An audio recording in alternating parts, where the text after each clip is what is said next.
जय श्री कृष्णा। प्राय एक प्रश्न पूछा जाता है कि गया श्राद्ध के बाद श्राद्ध करें कि नहीं। इस संदर्भ में आज हम लोग चर्चा करेंगे।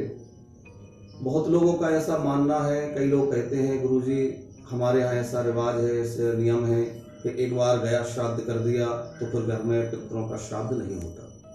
तो इस विषय में शास्त्र क्या कहते हैं, शास्त्रीय मत क्या है, हम लोग इस पर विचार करेंगे। देखिए, सभी तीर्थों में जो श्राद्ध किए जाते हैं उसमें गया श्राद्ध की विशेष महिमा है। गया श्राद्ध में जाकर के श्राद्ध करने से, गया तीर्थ में श्राद्ध करने से निश्चित ही पितरों को मोक्ष की प्राप्ति होती है।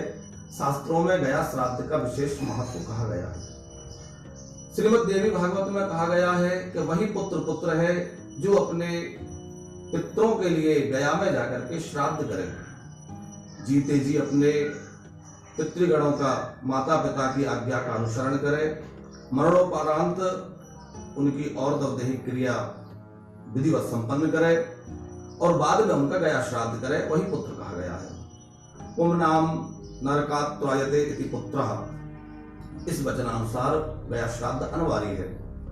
परंतु ऐसा मानना ठीक नहीं है कि गया श्राद्ध के बाद घर में जो सांवत्सरिक श्राद्ध है अथवा जो महालय श्राद्ध पक्ष में किए जाने वाला श्राद्ध है उसको ना करें, क्योंकि हमारे यहाँ नित्य श्राद्ध की व्यवस्था है, नित्य तर्पण की व्यवस्था है। तर्पण नित्य होना चाहिए, श्राद्ध नित्य होना चाहिए, ऐसा शास्त्रों ने कहा है, ऐसा हमारे मनीषियों ने कहा है। आज की भागदौड़ भरी जिंदगी में नित्य श्राद्ध करना, नित्य तर्पण करना सभी के लिए संभव नहीं है।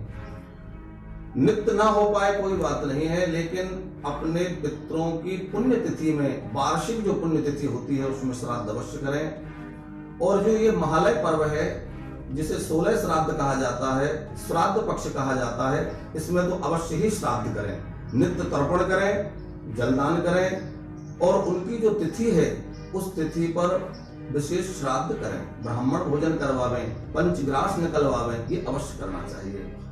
गया श्राद्ध में पिंड करने का अर्थ लोगों ने समझ लिया है श्राद्ध करना नहीं, बल्कि पिंडदान नहीं, पिंड छुड़ाने जा रहे हैं। गया हम अपने पितरों से पिंड छुड़ा रहे हैं, लेकिन ऐसा नहीं होना चाहिए। पितरों का सदैव पूजन होना चाहिए, पितरों के लिए सदा तर्पण और श्राद्ध होना चाहिए।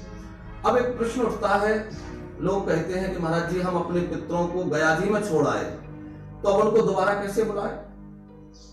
आप विचार कीजिए कि जब हमारी मृत्यु होगी, हमारा श्राद्ध होगा, तो जब श्राद्ध हमारा होगा तो हमारी 3 पीढ़ियों को बुलाया जाता है, पितामह, परपितामह, वृद्ध पितामह, तभी सपिंडीकरण श्राद्ध संपन्न होता है।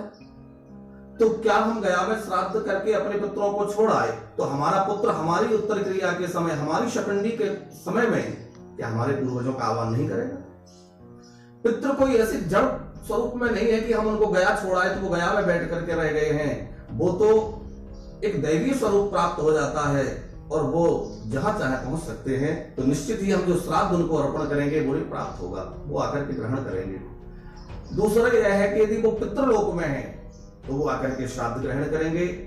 वो अपने पाप या पुण्य कर्मानुसार किसी योनि में पहुंच गए हैं तो हमारे द्वारा जो श्राद्ध उनके निमित्त किया जा रहा है वो उनके भोजन के स्वरूप में, उनके आहार के स्वरूप में उनको वहां प्राप्त हो जाएगा।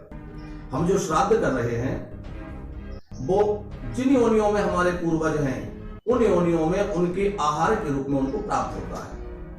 अब कोई कहेगा महाराज जी हमारे पितृ तो मुक्त हो गए, गया श्राद्ध के बाद मुक्ति हो जाती है, अथवा हमने उनके लिए श्रीमद् भागवत आदि पारायण करा दिया है तो हमारे पितरों की मुक्ति हो गई है, तो फिर हम श्राद्ध क्यों करें।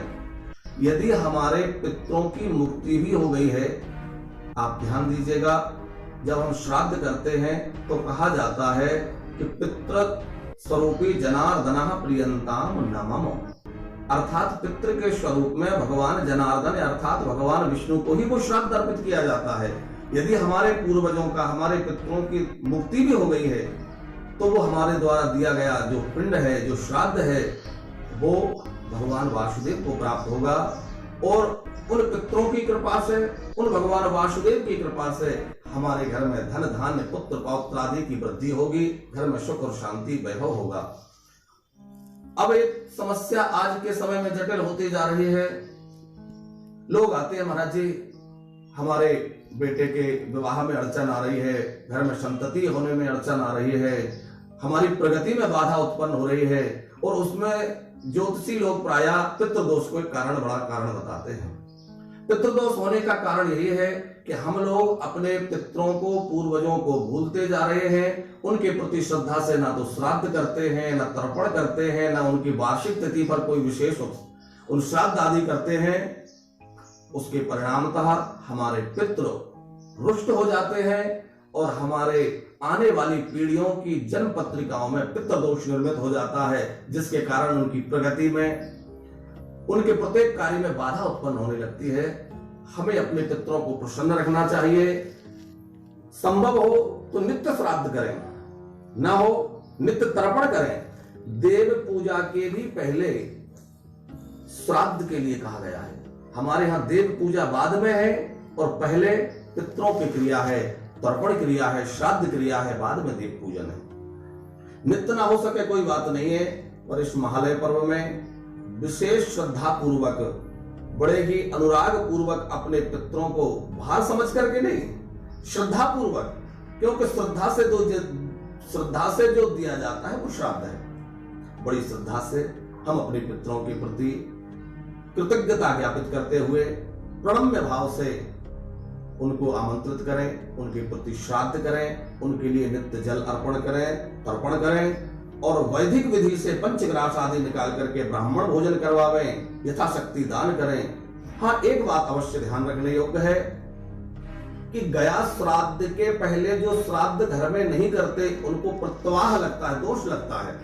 लेकिन गया श्राद्ध हो जाने के बाद यदि घर में श्राद्ध किसी कारणवश, समय अभाव अथवा धन के अभाव में, यद्यपि प्रमाद में ये छोड़ना उचित नहीं है, फिर भी यदि किसी विशेष कारणवश श्राद्ध छूट जाए तो गया श्राद्ध के बाद दोष नहीं लगता है।